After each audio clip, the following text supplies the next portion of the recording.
একটা বিবাহিত মেয়ের জীবনচক্র সারাদিন বোধহয় এইভাবেই কেটে যায়।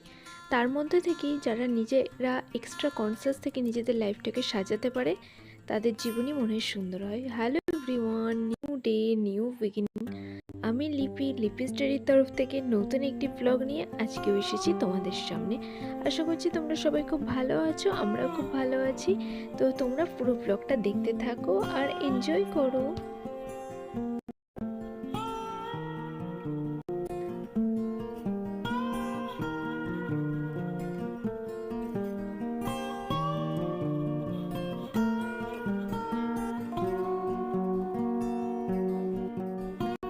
গুড মর্নিং এভরিওয়ান, কেমন আছো সবাই? আশা করছি সবাই খুব ভালো আছো, আমরাও খুব ভালো আছি। আজ হচ্ছে সোমবার, এখন বাজে সকাল 9টা। আজ এখন থেকে আমি ব্লগটা স্টার্ট করছি। তো এখন আমি যাচ্ছি একটু নিচে, একটু দুধ নিয়ে আসবো 1 প্যাকেট, আর কয়েকটা ডিম নিয়ে আসবো।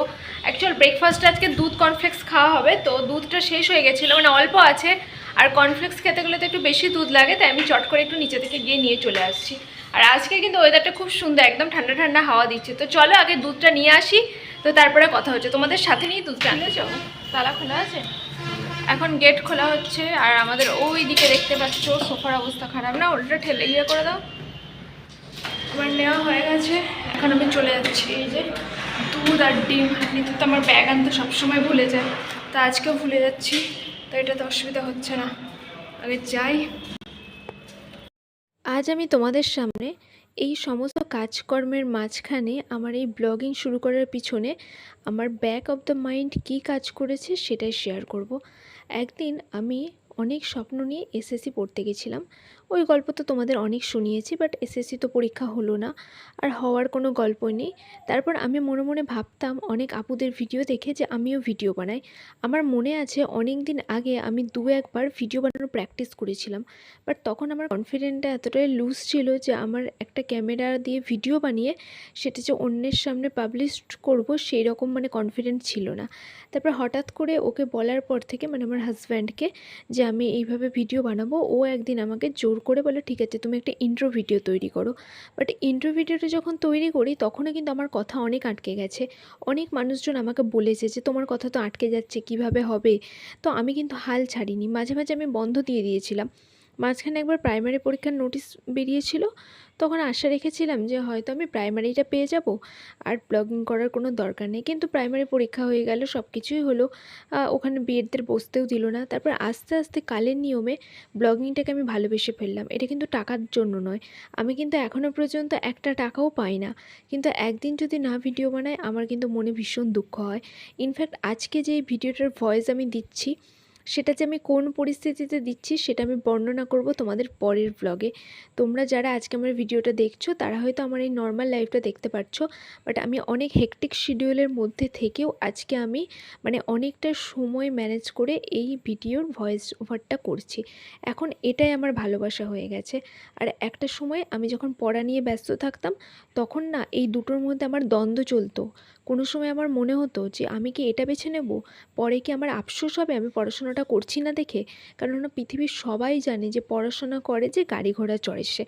আমি সেটাকে কাজে লাগাতে চেয়েছিলাম, কিন্তু সেটা তো আমার কোনোভাবেই কাজে লাগলো না। তো যাই হোক, এখন আমি নতুন উদ্যমে নতুন কাজ শুরু করেছি। আরও ভবিষ্যতে আরও অন্য সেক্টরে আমি কাজ শুরু করব, বাট সেটা সবটাই আমার নিজের মতো হবে। মানে এমন নয় যে কেউ আমাকে কাজটা দেবে তারপর আমি কাজটা করব। কেননা এই ইচ্ছা বা এই উদ্যম আমি অনেক আগেই ত্যাগ করেছি। জীবন কোনো কোনো ক্ষেত্রে তোমাকে ঘুরে দাঁড়াবার মতো সময় দেবে। আমাকে লাইফ 8টা বছর নষ্ট করে দিয়েছে এসএসসির পিছনে, বাট এখন আমি এতটা স্ট্রং হয়ে গেছি, আমার এসএসসির মায়াটাকে আমি পুরোটাই ত্যাগ করে দিয়েছি। এই পৃথিবীতে মায়া ত্যাগ করা হচ্ছে সবথেকে কঠিন, আর যারা মায়া ত্যাগ করতে পারে তারা জীবনে অনেক কিছু আর্ন করতে পারে।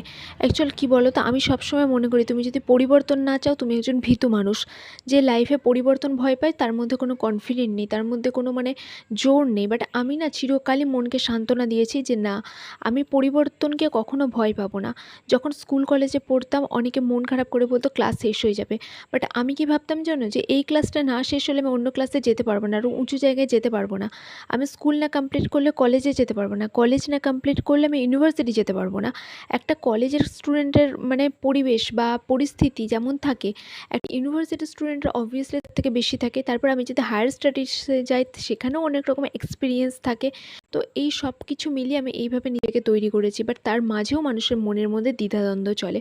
আমি সবসময় আগে মনে করতাম পড়াশোনা না করলে জীবনে হয়তো আফসোস করব।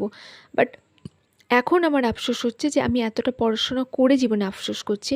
আমি জানি না এই আফসোস যদি আমার কোনোদিন ভুল প্রমাণিত হয় তাহলে আমি সবথেকে মানে বড় খুশি হচ্ছে আমি নিজে হব।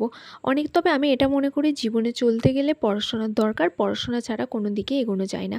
তোমরা যারা আমার ভিডিওটা দেখছো তারা যদি আমার কোনো মতের সঙ্গে অমত হও তাহলেও কমেন্ট করো, আর আমার মতের সঙ্গে সহমত হলেও কমেন্ট করো। আমি জানি অনেক গুণী মানুষজন আমার ভিডিও দেখেন। তারা যদি আমাকে অবশ্যই নিজের বন্ধু, নিজের বোন, নিজের দিদি ভেবে একটু হলেও পরামর্শ দাও যে আমার কোনটা করা বেটার, পড়াশোনা নাকি ব্লগিংয়ে মনোনিবেশ করা দরকার, নাকি দুটোই প্যারালালি ব্যালেন্স করা দরকার, সেটা অবশ্যই কমেন্ট করে জানিও। তো আমি কিন্তু তোমাদের কমেন্টের অপেক্ষায় থাকছি। আর আজকে কিন্তু আমি যে কথাটা বলছি সেটা সম্পূর্ণ আমার পয়েন্ট অফ ভিউ থেকে বলছি। এমন করে কেউ ভেবো না যে আমি সবাইকে না পড়াতে উৎসাহিত করছি। এটা আমি তোমাদেরকে বলতে চাইছি না। তো যাই হোক, চলো আমি এখন রান্না বান্না করছি। এখন আমি ডিম ভাজতে দিয়েছি। আজকে বানাবো অমলেট করে ডিম কারি। একদমই খাওয়া দাওয়ার রেস্ট্রিকশনস নিয়ে চলে এসেছি। চিকেন প্রত্যেকদিন হবে না, যদিও চিকেন হয় এভরি অল্টারনেটিভ ডেতে চিকেন হবে, বাট প্রত্যেক দিন নয়। তাতে থেকে তোমাদের দাদাভাইকে বলে দিয়েছি তুমি তাতে খেতে পারলে পারবে, না পারলে না পারবে। যাই হোক, ও কিন্তু খুব ভালো করে খেয়ে নিয়েছে। তো যাই হোক, কথা বলতে বলতে অনেক কথাই বলে দিয়েছি। সবার মনে একটা কষ্ট থাকে, আমার মনেও আছে। কষ্ট ছাড়া মানুষ হয় না, আফসোস ছাড়া মানুষ হয় না, জীবনের খামতি ছাড়া মানুষ হয় না। তো যারা রক্ত মাংসের মানুষ তাদের মধ্যে এগুলো থাকবে, আর যাদের মধ্যে নেই তারা হয় মিথ্যা কথা বলে অথবা তারা রক্ত মাংসের মানুষই নয়। তো যাই হোক, চলো এখন আমি ডিমগুলো তুলে রাখি। বাকি যে কটা ডিম আছে ফ্রিজে রেখে দিই। এখন গরমকাল বলে আমি অল্প ডিম নিয়ে এসেছি, বেশি ডিম আনিনি।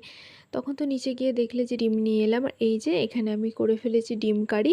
আমার করাটা না এত বাজে, তোমাদেরকে দেখাতেও আমার খুব খারাপ লাগে। রান্না বান্না এই কমপ্লিট করো, এখন স্নান করব।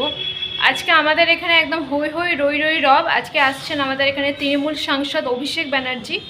তো একটু পরেই এখানে চারদিক নো এন্ট্রি হয়ে যাবে। তো আমরা ওই জন্য দোকান বাজার সব সেরে ফেলেছি। তবে আজকে আমার ভীষণ ফুচকা খাওয়ার ক্রেভিংস হচ্ছে। আজকে সন্ধ্যাবেলা আমি যাবো ফুচকা খেতে। আর আজকে ওয়েদারটা খুব সুন্দর, কিন্তু আমার এত গরম লাগছে, আমার লুক দেখেই বুঝতে পারছি আমি খুবই মেসি অবস্থায় আছি।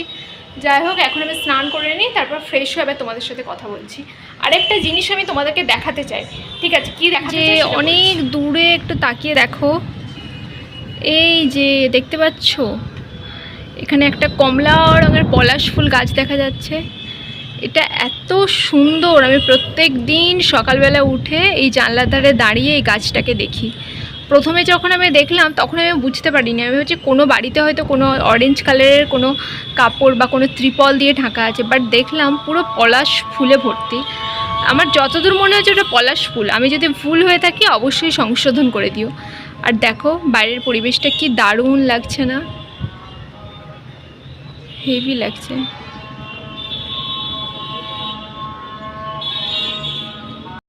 তবে আমার জীবনে এটাই আফসোস যে পড়াশোনা রিলেটেড আমি এখনও কিছু করতে পারলাম না। জানি না কিছু করতে পারবো কি না। তো এই প্ল্যাটফর্মটা হচ্ছে আমার মন খুলে কথা বলার প্ল্যাটফর্ম। এই প্ল্যাটফর্মটাতে আমি চিন্তা করি না আমার একটা কথা শুনে কে কী ভাববে। এই প্ল্যাটফর্মটাতে আমার মনে যা আসে আমি তাই বলে দিই। তো অনেকে হয়তো আমার ভিডিও দেখে অনেক মজা পাবে, বাহ ভালোই তো, এতদিন তো খুব পড়াশোনা করলে কি হলো। বাট বিশ্বাস করো তাতে আমার কিচ্ছু আসে যায় না। কারণ আমি কারোর কথা কল্পনাতেও ভাবি না কি আমাকে নিয়ে কী ভাবলো কী না ভাবলো। আমি সবসময় বুঝি কোনটাতে আমার ভালো হবে, কোনটাতে আমি সবাইকে খুশি রাখতে পারবো, এটা। আর আজকে রান্না বান্না একদমই সিম্পল। এই যে অমলেট করে ডিমের কারি বানিয়েছি। অ্যাকচুয়াল মাছ টাছ আনা হয়নি, এসে থেকে এখনও পর্যন্ত ঘেঁটে আছি। তোমাদের দাদাভাই খুব ব্যস্ত, ওই জন্য মাছ গিয়ে নিয়ে আসতে পারছে না। আর মাছ আনতে গেলে তো অনেকটা সকালে যেতে হয়। তো আমি ভেবেছি না আমাদের বাড়িতে যে দিদি কাজ করে ওই দিদিকে দিয়ে মাছ আনাবো। তো আজকাল আমি বলিনি, আমি একটু কিন্তু লাগছে, যেহেতু নতুন জয়েন করেছে। তো আমি যদি এইসব এক্সট্রা কাজ দিই তখন যদি কাজ ছেড়ে দেয়, অ্যাকচুয়ালি এটাও আমার একটা ভয়ের ব্যাপার। তো তার জন্য আজকে ডিম করেছি। ফ্রিজে চিকেন আছে, কিন্তু চিকেন আমি করিনি, কারণ রোজ তো চিকেন খেতে ভালো লাগে না, আর চিকেন খাওয়া উচিতও না। তো আমি এখন খাবার রেডি করে নিয়েছি, এখন আমরা খাবো। আর আজকে ডিম রান্নাটা কিন্তু আমি ভালো করেই রান্না করেছি। এবার জানি না কেমন কি হবে, দেখা যাক, একটু টেস্ট করি। আর আজকে আমাদের এখানে এক্ষুনি মাইক বাজতে স্টার্ট হয়ে যাবে, আজকে আমাদের এখানে একজন পলিটিক্যাল লিডার আসছেন, মানে সাংসদ অভিষেক ব্যানার্জি আসছেন।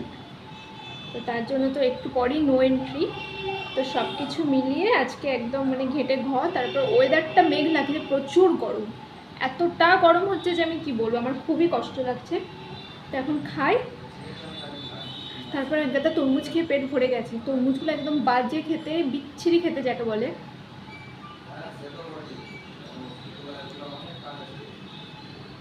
ভালো হয়েছে, ডিমের একটা টেস্ট হয়েছে। আমার এরকম হালকা নুন মশলার তরকারি ভালো লাগে খেতে।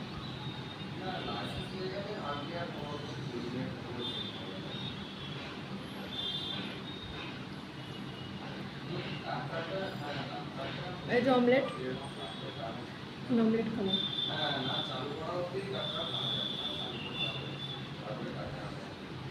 এই অমলেটটা একটু বড় আছে, ওই জন্য এটা দিয়ে দেবো তোমাদের। এই তোমাদের দাদা ভাইয়ের পাতে,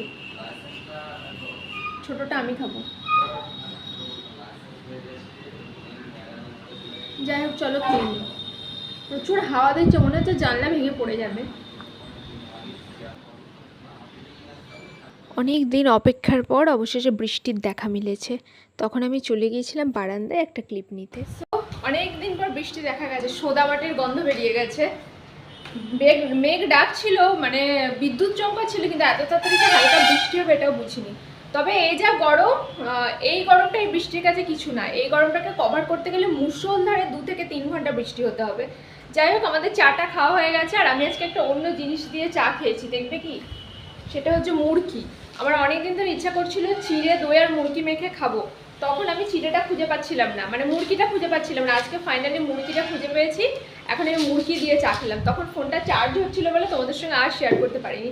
ভেবেছিলাম একটু ফুচকা খেতে যাবো, কিন্তু যা বৃষ্টি হচ্ছে জানি না যাবো কিনা। দেখি যদি বৃষ্টি কমে তাহলে আমি ফুচকা খেয়ে আসবো। সন্ধ্যা থেকে কি মেঘ ডাকা আর কি বৃষ্টি জানো তো। এখন বৃষ্টিটা থামলো। আমাদের এখানে কোনো দিন লোডশেডিং হয় না, এখন হঠাৎ করে লোডশেডিং, মানে কতক্ষণ ধরে লোডশেডিং ছিল।